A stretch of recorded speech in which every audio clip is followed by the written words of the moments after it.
Okay, so hi all. Welcome to this. This is the last video, I think, in the binary tree unit, I guess. And in this video, mostly, I will be helping you get your program for binary search trees off the ground, at least with some pseudocode and pictures and kind of all that stuff. So I would say the assignment that you're working on this week, which is program 4, I think it is, binary search trees. You start with the code that we wrote last week to insert nodes into a tree and print it out so that you can see if it worked. And what you're adding are 2 functions to our usual kind of menu thing, which is searching to be able to find nodes that are or aren't in the tree, and then deleting. And deleting is really the hardest part, and this is where you'll spend most of your time, I think, in getting hopefully not too frustrated, but probably a little bit frustrated at times with trying to chase down all the cases and stuff like that. But I think what I'll give you here is some pretty decent pseudocode and some pretty decent ability to have a good plan, at least, that you can then hopefully expand upon. I'll probably say it 7,000 times in this video, but please draw a picture. Please draw pictures. This is the very, very, very best way. If you send me your code, while I'm happy to give you advice, probably the first thing I do 99% of the time is draw a picture of what your code does, to a tree. So, which, to be honest, you could do that, right? And you'd be fine to say, oh, I see. It's because I'm inserting on the left side and my code says I did it on the right side, or stuff like that. So please try your best to. And we have a print function, right, in the program that already works. So at least you can even just use that as this is what it looks like before I delete. Then I said delete whatever, and now it's all messed up. Well, at least that gives you an idea of that is a picture, right? So hopefully, try to be smart and trace through, it crashes sometimes, but it doesn't crash other times. Okay, we'll try to isolate maybe what sort of situations does it crash in, stuff like that. Anyway, okay, so away we go then with our pseudocode, really, for the 2 functions you're going to do. So this is the slide from probably that we roughly finished on last time, which was inserting, which we did recursively, which hopefully made sense as we went through it. I think we drew a little picture of that. So how about searching? So if we have a tree that's maybe looks like the one on the screen here, you're going to want to write code that detects whether or not the user's desired number is in the tree or not. Since that's the whole purpose of doing a binary search tree, is that it's easy to code binary searching. Now, of course, binary searching not in the same exact sense as in January when we talked about it on an array, but instead with a tree. Of course, the idea is that when you traverse down a tree, if you do the same kind of branching of should I be on the left side or should I be on the right side, which is what we did for inserting, the idea is that when I'm searching for something, if I choose the right side, which obviously is an easy thing to check, I will be essentially lopping off or removing or not considering the wrong half of the tree. So in that sense, it is binary searching in the same sense that that's what it was at the beginning of the semester.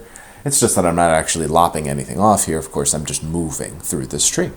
Okay, so searching for a value in the tree is the exact same logic as inserting. So in fact, you may even find yourself cutting and pasting some of the code from inserting, since it's the same idea, except that it's easier because you don't have to actually insert it. You're just trying to say, is it here? Is it where it should be, or is it not? So if I want to look for number 29, for example, which we can all see is in the tree, I'm going to always start at the top, and since I'm going to do this recursively, you can start by sending your function root as the sort of where am I right now value, like temp is what we're usually using for that. So I send it root, so temp starts at the top. Temp starts at the top right there. 37. And of course, I just have maybe a few cases of what might happen. Again, recursion, I'm thinking about cases of how do I know when to stop, how do I know when to keep going, how do I keep going, stuff like that. So of course, if the number I was looking for was 37, I would of course at this moment want to say stop, you found it, print a message saying you found it and stop. So of course that's a base case that you'll want to have is what if you're on the number that you are looking for? Okay, well then of course, right, stop, print a message, you're all done. But in this case, of course, I'm looking for 29, and 37 is certainly not 29. So now, of course, I want to do the natural thing, which is ask the question, should I go left or should I go right? That's an easy thing, obviously, to code. And in this case, I want to go left, obviously. So I would want to probably toggle temp to be the left child now, or to be its left child. Remember, temp was on the 37. So let's move temp to point to temp's left. And now I essentially want to repeat the process, where of course I'm going to ask, is this the number I want? If it is, stop. If it isn't, go left or go right accordingly. So that's a pretty easy code. Obviously in this case 29 was greater, so I go to the right and then I repeat. So I recursively call the function again. And for the first time now, the case of is this the number you want is actually true. So I would certainly want to stop in this case and say I found it. And that's pretty much it. Okay. So of course this also does need to work if your number is not there. So let's say I'm going to look for the number 1. So I will proceed in a similar fashion. Is this the number I want? No, obviously not. 37 is not. So go left or go right? Obviously, go left. And is this the one I want? No. So should I go left or go right? I should go left. And now I hit null. When I go to the left of 2, we all know, of course, even though they're not all written in this picture, there's nulls coming out of any nodes where their children would be. So the left child of 2, for example, of course, is null. So this should be yet another base case, because this is also a moment where I would say I want to stop. We all know what happens if I try to move through a null, is that you get a crash. So I do want to be a little bit careful. And I'll say this to save you, and save you 20 minutes or whatever. Think about the fact that if I am in this case, first of all, right, we all know that this means stop. In fact, it means that the number is not in the tree. So I print a message that says, oh, okay, you got to a null, and that means, of course, that where the number should have been, there is now nothing, which means the number is not in the tree. So I print a message, oh, the number's not in the tree, and stop. But just remember that if temp is on a null, like it is in this picture, you can't ask about temp's num. This is the thing that we keep not all of us, but a lot of us are still having some issues with, is that you're getting crashes because you're asking like, is this the number I want? Just be careful. If you ever ask, is temp's num the number I want? You better be sure that temp isn't null. Because if temp is null, you're going to get a crash. So it's very easy to address that, and you've done this in a lot of programs already. But remember, if I'm thinking about cases, I think we identified 2 base cases here. Oh, sorry, I meant to be writing some of this down, right? 2 base cases of how do I know when I want to stop.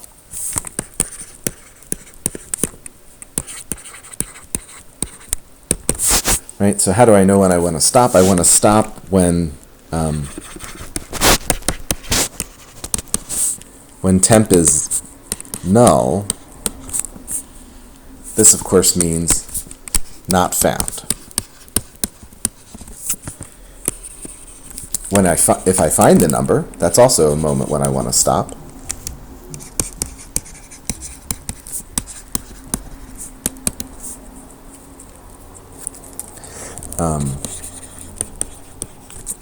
So when temp's num is the key value, sorry, didn't write that very well. Then, of course, this is my indicator of found.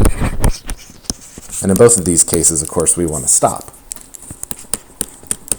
So no recursion, or no calling the function.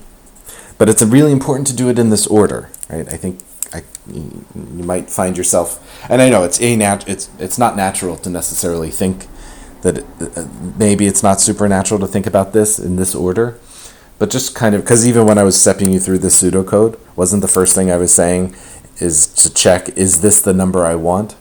But that's actually not the first thing to check. The first thing to check is there a number? In other words, am I in a null case? Because unless I check that first, as my first case in recursion, if I check for temps num to see if it's the one I want, that's going to be a crash if ever temp equals null, which we know is going to happen because, right, in this case, when I was searching for, what was it, number 1, temp does eventually reach a null. And I don't want to crash, I just want to say, oh, hey, you're on a null. That means the number wasn't there. So as long as I put that case first, whoops, I know all my other cases, including the recursive cases. I know that temp won't be null if I get past this first case. So I got to say, probably for almost all recursive functions, if temp is null is probably almost always your first case. And it's because it's almost always a stopping case, or at least a do something case. So, okay, and then the other two are obvious, hopefully. Cursive.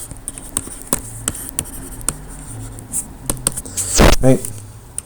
I'm just going to say go left or go right and repeat.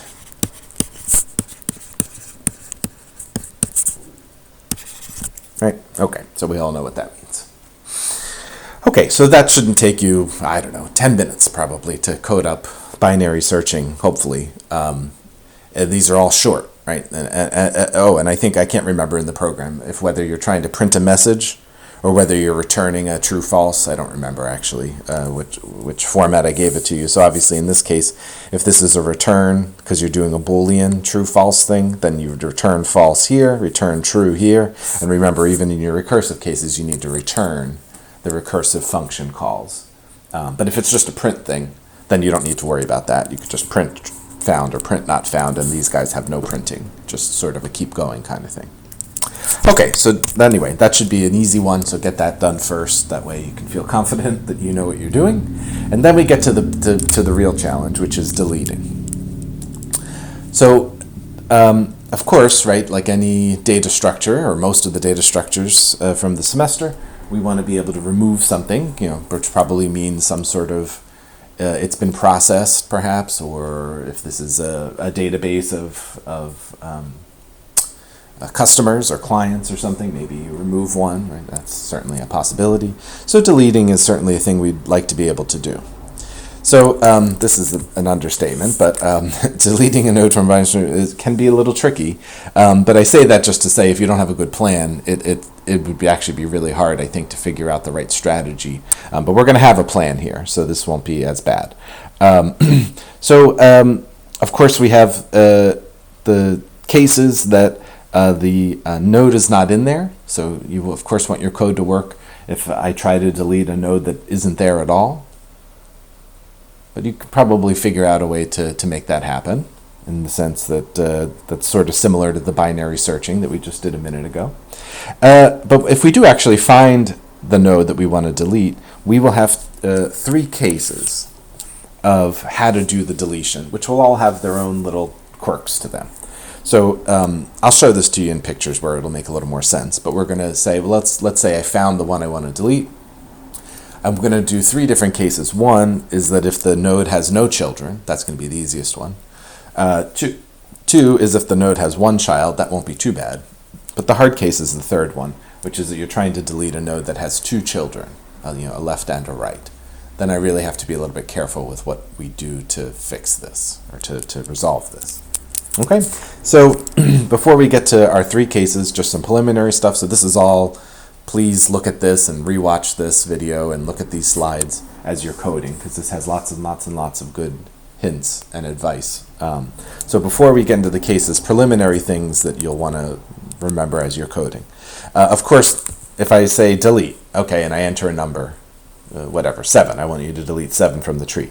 I mean, one thing that's really easy to detect is that if the tree is empty, which we know how to check for that, you can immediately say that it's not found and don't do the rest of this stuff, obviously.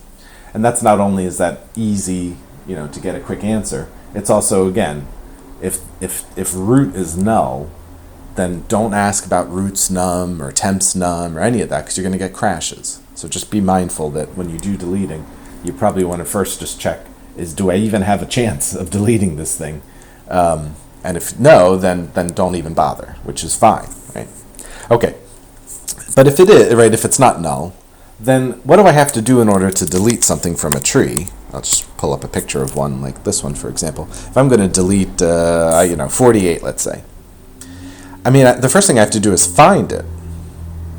Because again, I'm always entering trees from the root. So in order for me to say, the user says, hey, I want you to delete 48.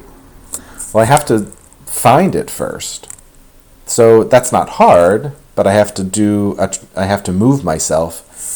In this case, I would start at the root, as I always do, and I would ask, if I'm looking for 48, I would simply just ask, is this it? No. I mean, is this null? No. Is this it? No. Should I go left or right? Well, if it's 48, I should go right, and then I want to ask the same question. Is this null? No. Is this it? No. Should I go to the right or left? To the right. Is this null? No. Is this it? Yes. Stop. Now, unlike binary searching, which we just talked about, I don't want to just print a fun message that says, hey, 48's in here. What I actually want is I want temp, or whatever you're using for your scrolling. I would like that to be left at the node you want to delete. So if I'm trying to delete 48, the first part of deleting is finding. And what by that I mean is that you can probably use the same code as you did for binary searching, but you do want to be left, you don't want to stop when you find it. You want to say, okay, great, I found it. I mean, say that to yourself internally, and then say, now I have to remove it. Well, I can't really remove something unless I have something pointing to what you're trying to remove. So the first part of any, I'll just delete that so it's not here later. So the first part of deleting is first you have to find it. So I think using the same logic as binary search, but in a loop. All right, so don't just cut and paste the code from binary searching that you will have just written, because that was recursive. I mean, the only bad thing about recursion is that when it's done, and it doesn't really let you say, okay, hey, what do you want to do now? You could technically do this with recursion, but I'd recommend that as an easier thing to do is to cut. You could cut and paste the code if you want from searching, but I'll just say maybe use the code from searching as a model to write a loop, just a nice while loop, that lets temp find the number. You should be able to do that. Right? Again, I'm either just going left or I'm going right. I might stop when I find it or when I reach null. Now, if you reach null when you're searching, just like it was when we did the binary search, this is a moment where you can say, well, it's not in the tree. So I'll print a message and stop. Okay, on the other hand, probably most of the time, the thing you've entered is in the tree. So the idea is that temp will be pointing to the node you want to delete. And now we will proceed with these three cases that are on the next few slides here. Okay? So just think about this, right? Keep coming back to this, and like I said, keep this in mind as a blueprint here. So the first part of deleting is finding it, and you either don't find it, either because the tree is empty or because you got to a null in your search. That's great. I mean, great in the sense that you know the answer is it's not here, stop. Or say so and then stop. On the other hand, if it is there, your code should leave temp pointing at the node you want to delete. And now we will proceed with three cases of how many children does temp have. One more thing, though, to remember before we get into the three cases is that when we're going to do deleting, you're going to finally use those parent pointers that we've been making ourselves keep track of, which hasn't really been all that useful. Well, it hasn't been useful at all. But it is now going to be super useful, because in order to delete something from a tree, you of course have to reroute the pointers below and above it. So I am going to need to access the parent of temp. The good news is that that's temp arrow parent is the parent of temp. So it's not going to be hard to do that. But here's, again, my big please think about this. temp arrow parent is the parent of temp. However, temp is either its parent's left or right child. You're going to need to know which side temp is on.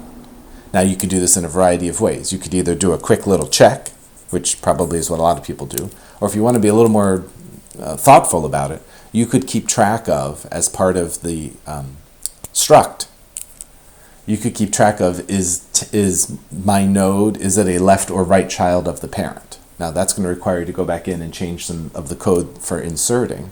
But remember, of course, we have cases in inserting of, am I about to insert on the left or am I about to insert on the right? So it wouldn't be hard to add a little, a Boolean or whatever, however you wanted to keep track of, hey, am I on the left of my parent or am I on the right of my parent? But in all cases, all of your programs need to somehow deal with the fact that to delete, you have to know whether the thing you're deleting is to the left of its parent or to the right of its parent. So just keep coming back to that. This is where you get, it works sometimes, but it doesn't work other times. My code works sometimes, but it doesn't work other times. A lot of times it's because you're not respecting or thinking about this issue. Okay, so just keep that in mind as you go through. As with a lot of these cases, it's a lot of it's the same exact case for left versus right. You just have to change a bunch of LEFTs to RIGHTs, right? I mean, there's not a lot of, it's not like it's hard. You just have to kind of remember to do it. Okay, so without further ado, the three cases of deleting. So, the easiest case is the first case, is where you have no children at all. So in other words, the node I want to delete, which in our picture here is 49, has no children. Of course, it's very easy to check, do I have children or not? Remember, temp is pointing here. So of course I can easily check, how many children do I have? And okay, in this case there would be no children. So the easy way to delete this, I mean, I don't even probably need to tell you this, is essentially to just remove it.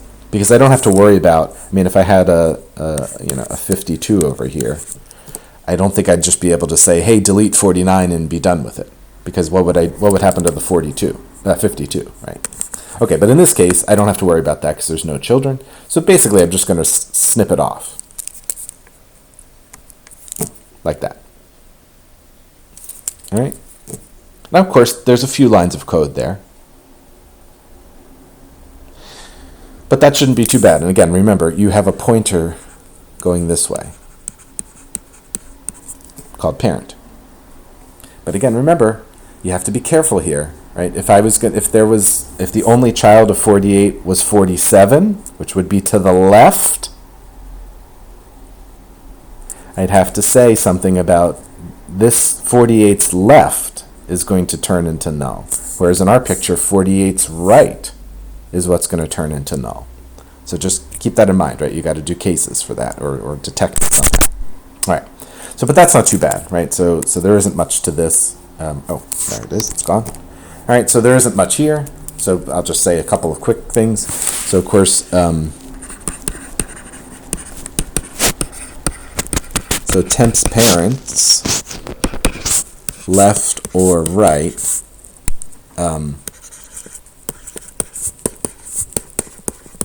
needs to be set to null because you're about to remove it. And then, of course, you can delete temp. Right, temp is, ultimately that you are going to delete temp. That's probably the last line in all of these cases. So as long as I reroute the pointer for temp's parents, either left or right child, whichever one temp was, then I think that's pretty much it, right? So this is a very quick case, or a very quick case. So there's not much to that. All right, so let's move on to the medium difficulty. Is how about I wanted to delete 48, which in this case would be 48's a node that has one child, all right? So it's the same idea as if I was deleting 2. I guess that's the only other one in this tree that has only one child, but right. So if I'm going to delete 48, so strategically, if I'm going to delete 48, I can't, right, I know I can't just say, okay, cut it out, or, delete it, because then I orphan this 49. So I have to be a little bit mindful that I can't just lop off a node if there's children.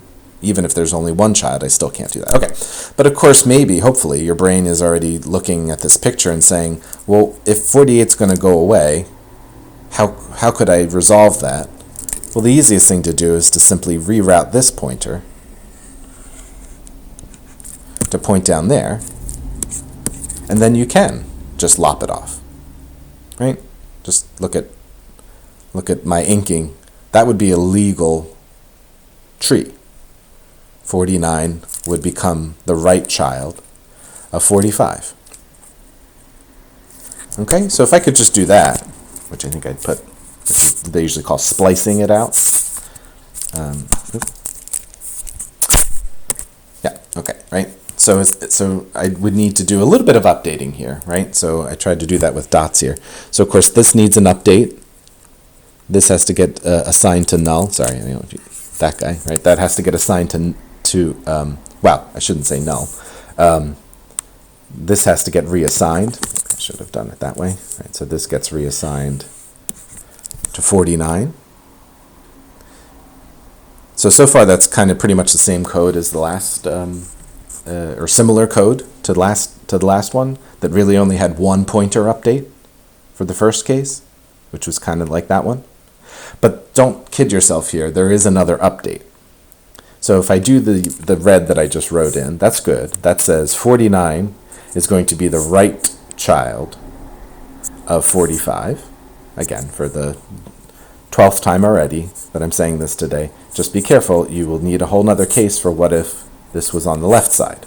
Okay, but then this isn't a complete picture yet, because while I am going to remove 48, remember 49's parent used to be 48 when we started, but since 48's about to leave, I have to make sure I reroute 49's parent up to its his grandparent, I guess it would have been, up to its new parent.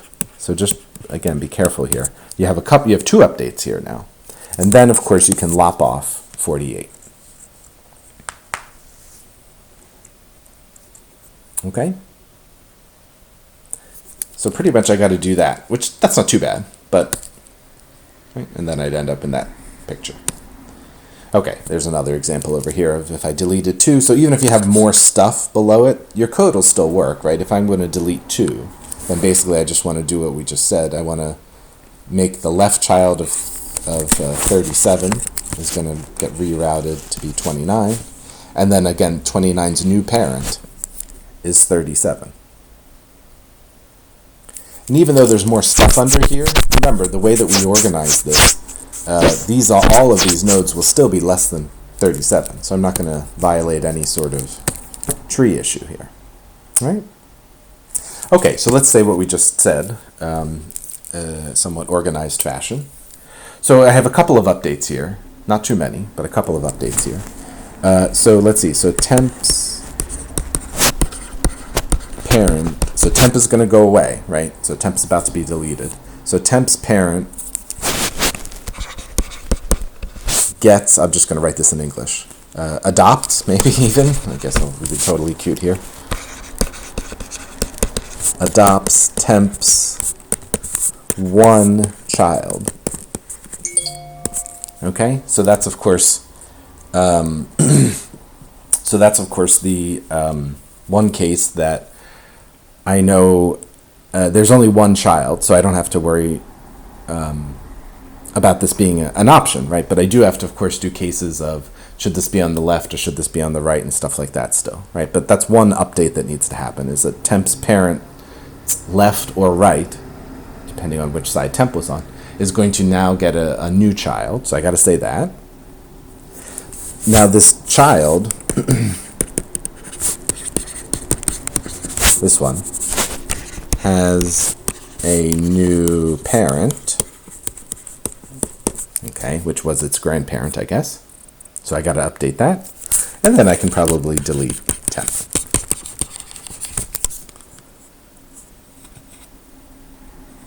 All right, so so that's not too bad, right? So this isn't too much more than the first case Really, it's just sort of one extra line. But again, you will have to do some subcases in here of am I on the left or am I on the right. Okay. All right, so that's case 2. Now case 3. So case 3, which is certainly the the biggest challenge of all, is that you want to delete where there's 2 children. So you want to delete a node that has both a left and right child. Now the problem here is that what essentially we did in the last case was if we were going to delete someone, we just sort of ran around them, I guess, or rerouted around them, I guess. But when you have 2 children, I can't quite do that because I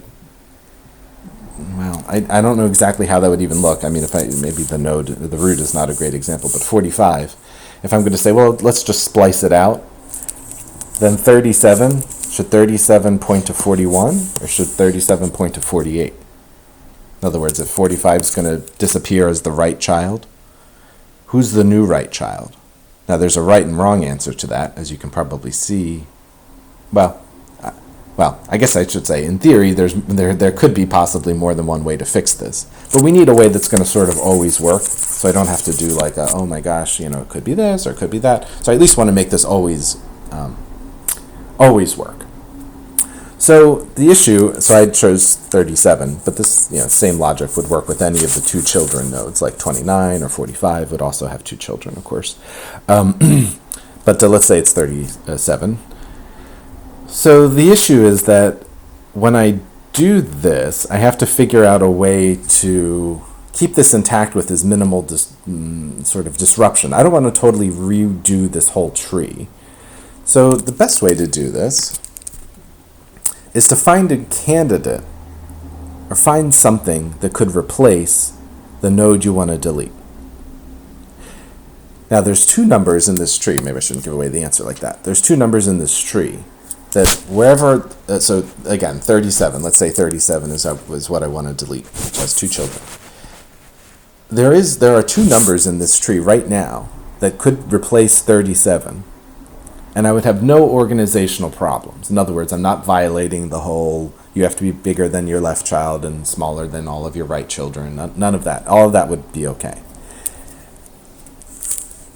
And the 2 numbers that could be candidates to replace it are those 2. So if you think about it, 30 and 41, if they were to say replace 37, as in move into that space, I would still be good in terms of organization of the tree, in that those numbers, 40, and what's of course special about 41 is it's the smallest number that's to the right of 37, right? Or 30, which happens to be the biggest number to the left of 37. So these 2 numbers are usually called like the greatest, 30 would be called the greatest left child, or 41 would be called the smallest right child, or right descendant. Either of these could replace 37. So that's what we're going to do as a first step. Is I'm just going to give it to you one way. If you're a person who wants to go this way, you can go that way too. But I think just to make everyone be consistent, let's say that we're going to find the greatest node in its left subtree. And by that, I just mean go left once and then keep going to the right until you can't go anymore. Right? So go left once. So you could write code to do this. So remember, temp is pointing to the thing you want to delete. You've detected that you have 2 children. So here, step 1 says maybe you want to use another pointer like temp2, but a temp2 could say go left once, and then keep going right until you can't go right anymore. That's an easy way to make sure you have found the largest number possible, because remember, going right means bigger. Well, if you keep going till you can't go any further, that means you have found the biggest number in the left subtree, as we would call it. All right, so we're going to find 30. So maybe I'll end up with something like a temp2, perhaps, pointing to 30. Then I'm going to simply add, I'm going to take that number, in this case 30, and, 30, and I'm going to copy it into the node I was going to delete. So that's temp, right? So of course that's temp. And that's maybe if we're using temp2 as our scroller, temp2 is there. So I'm simply going to copy 30 onto that 37. So 30 goes to the top. Now, have I deleted 37? Remember, that was the one I wanted to delete. I'll flash you back a second here, right? So temp is the number you want to delete. I mean, sort of. The answer is I've sort of deleted 37. I mean, I have, in the sense that 37, the number you were trying to delete, is no longer in the tree. But of course, I've created a little bit of a problem, which is that I now have two 30s. Now, again, I chose 30, or I chose this node, the value in this node, because it was an appropriate replacement for the number I was trying to delete. So I'm actually happy. I'm happy about that. 30 is going to stay there for the rest of this time here now. So that's pretty good. I sort of accomplished my main goal, which was, again, 37. That was the number I wanted to delete. So 37, in essence, has been deleted, and a suitable replacement has been filled in. And that's me just copying a number, right? I mean, don't overthink this line is literally one line of code to say copy 30 on top of that 37. So there's nothing easier than that. Okay, so I fixed this, so happy here. Oh, not so happy about what I've done down here, though. And by that, of course, I mean that I now have the same number in two different places. So, of course, what do I want to do now is I simply want to delete temp2. Okay? So before I go on to the next slide, let's look at this picture and agree that if I could do that, I'd be all set. Because I think if you look at my markings on here, the resulting tree, 37's been removed, and the tree is in order, and I don't have, an extra 30 hanging out anywhere. So as long as I can do that, we will, right, so finally we need to delete this guy, 30. The original 30 needs to be deleted. Now, okay, so how to do that? Well, we know for a fact that 30 does not have a right child. I may ask you to explain this to me, how we know that. But we absolutely know that, because remember, how did we find, if this is temp2, how do we know that temp2 doesn't have a right child? Is because we found temp2 by saying scroll to the right until you can't scroll anymore. So at most, temp2 will either have a left child, which it could, or no children. So that's why I say here, the two cases that you will have already done, which is the no child and one child case, you can I think it's safe to say, you can basically cut and paste that code. Or if you want to be creative about how you want to do this and do a something where you call the function again or something, that's fine. But just a perfectly acceptable lazy man's approach would be to say, well, if now I'm in a situation where temp2, just remember to do that though, right? You're trying to delete temp2, not trying to delete temp anymore. But the code that you wrote in order to do the deletion of temp when it had one or no children should work fine to delete temp2. Okay? In fact, it's even easier code. Well, simpler in the sense that there's no right child. So there's actually only, it's part of case 2 and case 1 in the sense that, well, anyway, okay. Right, okay, so if we could delete the 30, I'd be in good shape. And that works even, okay, so let's delete the 30 again. I don't want you to always think it's the root. Right, I could delete 45, and that would be a two-child case. It was just easier to draw it at the top. So don't be fooled by, it's always the root that we're deleting. It isn't, right? It could be anywhere in the tree. But if I want to delete 30 now, let's see. Our code should do the following. It should say, well, let me go left once, and then I keep going right until I can't go right any further.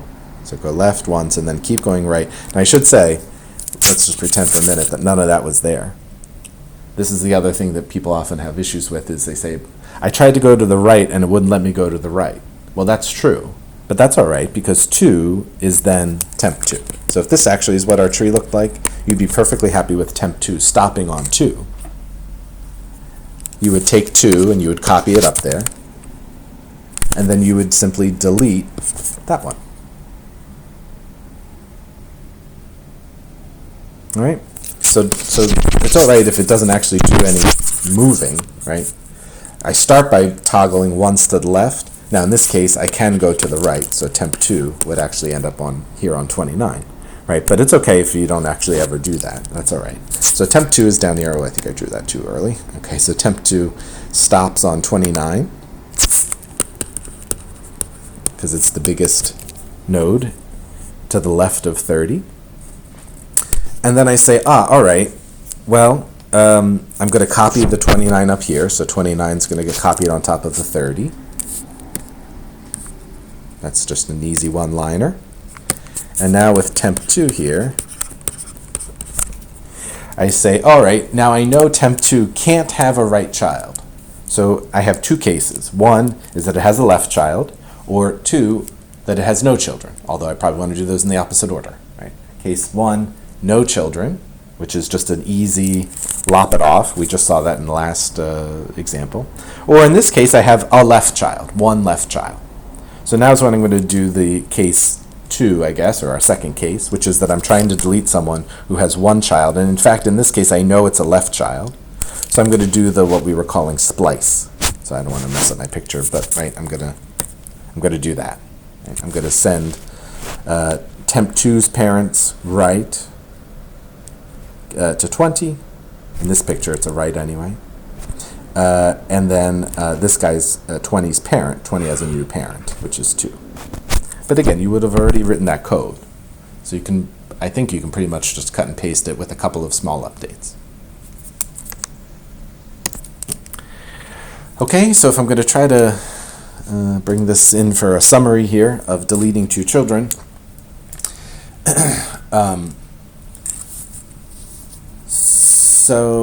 so the first thing I have to do is probably I probably want a helper pointer. I'm just going to call mine temp 2 since that's what I've been calling it today. So start temp 2 at temp. Remember, temp is of course the node you want to delete. So now they're both pointing to the node you want to delete. And then of course for temp 2, we need to scroll temp 2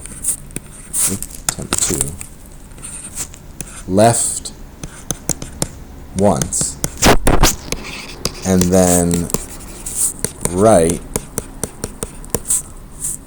until you can't anymore. Let me not say that. Until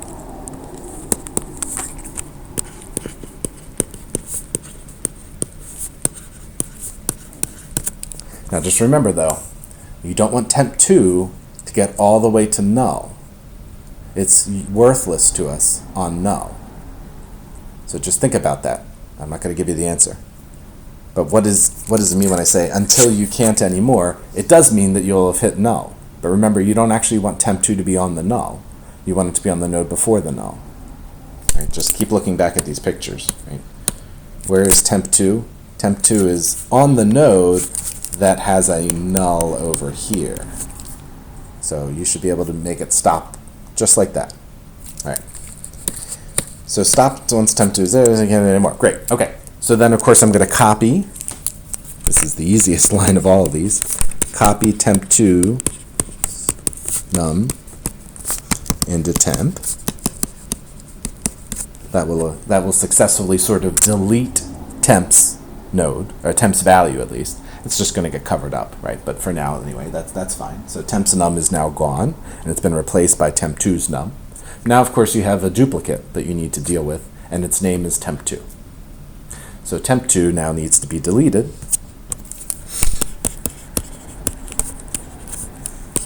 And again, remember, which has no children or a left child only. That's it. Remember, temp2 can't have a right child. So it either has 1, which would be a left, or none. Needs to be deleted. And I'm just going to say which can be handled in a similar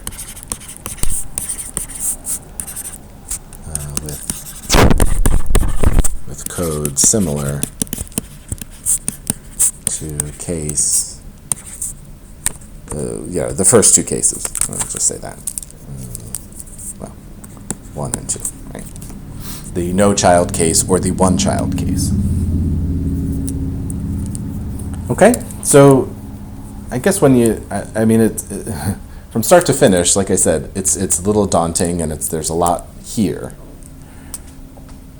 But hopefully with this plan in place, it isn't too bad. I would strongly recommend that you do these cases in order. In other words, do the no child case first, then do the one child case, and then do the 2 child case. In particular, the 2 child case uses the no children and 1 child cases. So you probably want to have those good and working. If you end up with, a lot of times what happens when you're doing, I think this is the end. Is this the end? Yeah, okay. A lot of times when you are doing this, you have a tree that had, 7 or 8 nodes in it, and you do a deletion, and a couple of things happen. Sometimes you get that you get 8 nodes, and now you only have 4. Because maybe where you tried to delete, you lopped off the whole tree below it and forgot to reroute some pointers. So if you're having that happening, again, just sort of look back through and say, okay, what am I doing here or what case is fouling me up here? Sometimes it happens, that especially in the 3rd case, when you're doing the duplicate, when you're deleting the 2 children, and you copy the value up top, sometimes you end up not fully deleting the copied value. In other words, the one that needs to be lopped off the bottom. So kind of look at that. Obviously, crashes are common because you're dealing with lots of pointers here. So let me just say this last slide, and then I'll give you a couple just last closing remarks. Deleting, should this be handled recursively? We've been using recursion for just about everything with a tree. The answer is, if you want to, you can, but my advice would be no. My advice would be to just say, you know what, probably just do this as a regular function. The only moment that really feels recursive is the whole case 3, where you're going to delete the 2 child case, because you do have to sort of do cases 1 and case 2 all over again kind of thing. I mean, so if you're feeling really cute and want to try to do that piece recursively, that's actually probably not a bad idea, but I think it's actually just totally reasonable to not do this with recursion at all, and just do loops when you need loops and be done with it. I think that's it, right? Yeah. So start this sooner than later. I mean, I don't think I've ever known a person in the many years of doing this program that have probably been able to sit down and just type this out and be like, it works in all cases. Even if I was writing it, I'm sure I would actually miss a case or 2. So some things to keep in mind. Give yourself lots and lots of time so that you can work on this. Probably there'll be some questions, of course, on our exam at the end of the semester related to trees. Probably not doing these things in particular, but doing things like these. So as always, it's always really important to, while you're going to struggle and spend some serious time doing this, it's going to be time well spent, because it's going to help you figure out the right general idea and strategies for handling trees. So take some good time with this. Draw pictures, of course, or use the picture on the screen at least to say, okay, well, why is this going wrong? It's good half the time, but the other half of the time something funky happens. So try to focus on those and hand trace through the code. This is what I always do when you email me questions, is I say, hopefully you've told me something about when it's not working. I just go to the part of your code that addresses that case, and I just say, okay, well, you have 7 lines here. Let's run what those 7 lines actually do by hand on paper. And that always exposes the issue. So try that, right? So try doing that. Third thing I will say is that if you go into Canvas, I think I put this on the assignment sheet, but if you go into Canvas, I think you can see the grading rubric for assignments. I don't know, I think just sort of when you click on the assignment, I think it's at the bottom, hopefully, or at least that's where it is on mine.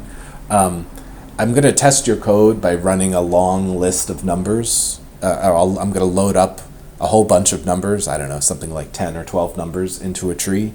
And then I'm going to do deletions in a sort of a very, what's the right word, purposeful order, because it's going to help me trace through most or all of the quirky cases of deleting that your code should handle. So I think sometimes I'm going to just go ahead and insert, and I did this too when I was a student. I'd get code working and I'd be like, okay, it works on a few things, or I ran it a few times and it works. I'm just going to send it in because I don't want to expose the issues. And I'd be happier just sort of thinking, well, maybe it works for all cases.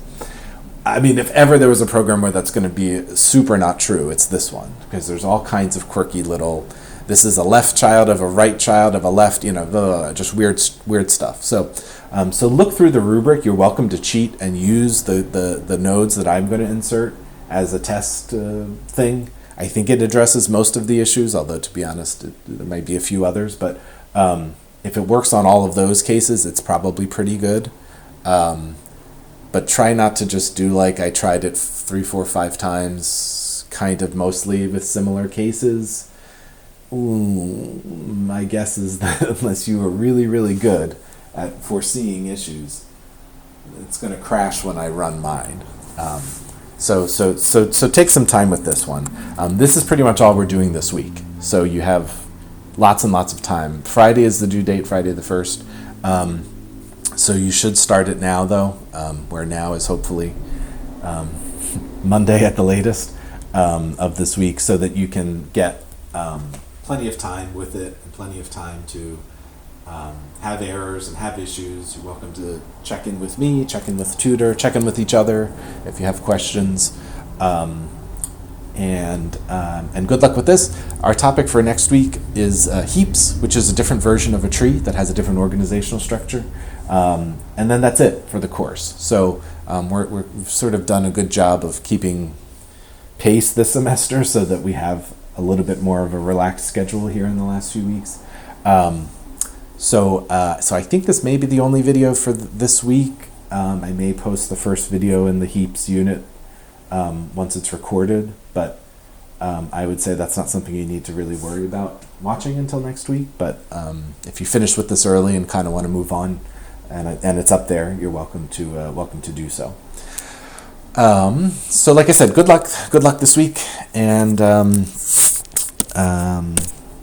let me know if you have any questions.